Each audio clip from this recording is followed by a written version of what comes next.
এক ছেলেটি একটি পুরনো গাড়ি কিনল।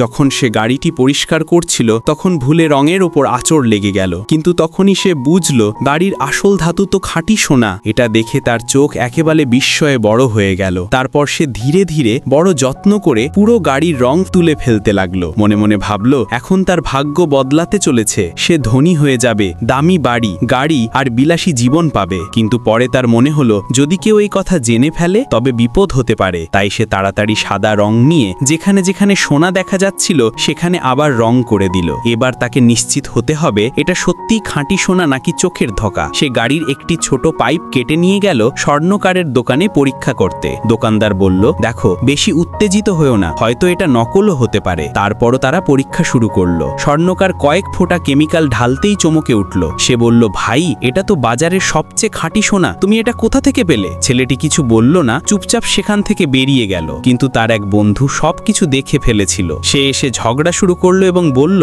আমাকেও ভাগ দিতে হবে, না হলে সবাইকে বলে দেব।